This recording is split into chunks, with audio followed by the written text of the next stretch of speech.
Hey guys, so here's this video breaking down this little effect that I made a while back that I said I would post a hip file and a breakdown for. Anyway, it's pretty simple if you know a decent amount of Houdini. Basically, it's this effect that I created here using Houdini and Redshift and fluids. Um, and I first saw something kind of like this a little while ago, and thought it was a really complex effect with rigid bodies and Voronoi and all this stuff. And then I realized that I could probably do something uh, similar, really simply, just using flip fluid and just a range of viscosity. So basically, the hip file that I have posted in the comments is just a simple setup with this torus here. And all that's happening is the torus is going through this chain, pipe in your own geometry here, obviously. And then there's this attribute from map node where you should stick in the texture for that geometry.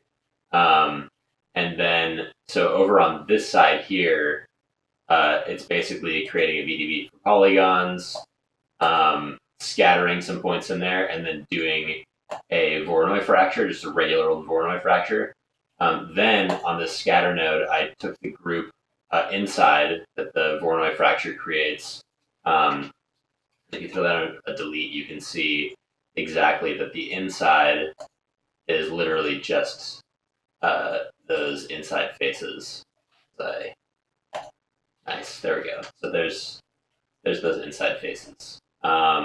So then what I did is I scattered points on there, and I set the viscosity super low on those parts, and then set the viscosity super high after doing the flip source to create the flip fluid properties.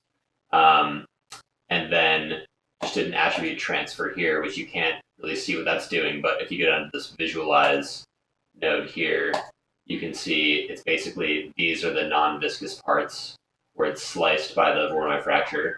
And then the red parts are where it's super, super viscous, almost to the point where it's basically a rigid type thing. Like the viscosity is set super high up here. You can set it even higher if you want, or lower, depending on your taste. And you can tweak this stuff a lot in here to get sort of different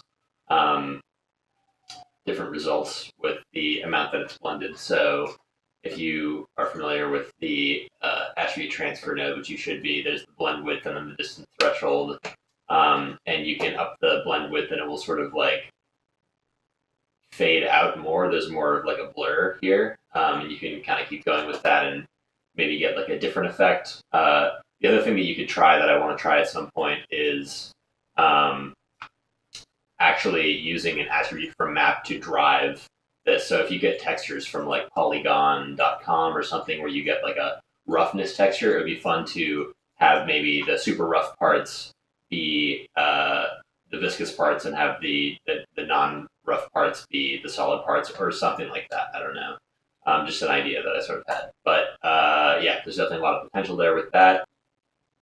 Now, the other thing is that if you go into the meshing itself here, you'll see it brings this stuff in. I did some stuff with fitting the viscosity and stuff after it's been simmed to between 0 and 1, so I can use it to drive some shader stuff nicely. And then those viscosity attributes are being transferred through here, and you still have the viscosity attributes on the smooth here. It's VCD and V reflection, which I created for the shader. You can kind of look at that and see more about that.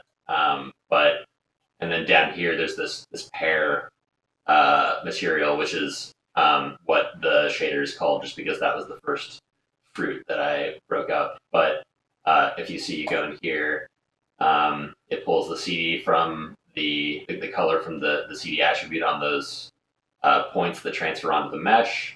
And then there's some cool stuff that happens with VCD and VREF to make it so that basically when the viscosity, you can see like when it hits the viscosity, the viscous parts are kind of shinier and more subsurfacey, which just kind of gives it a nice kind of contrast from the thick parts, and like definitely adds a lot to the render.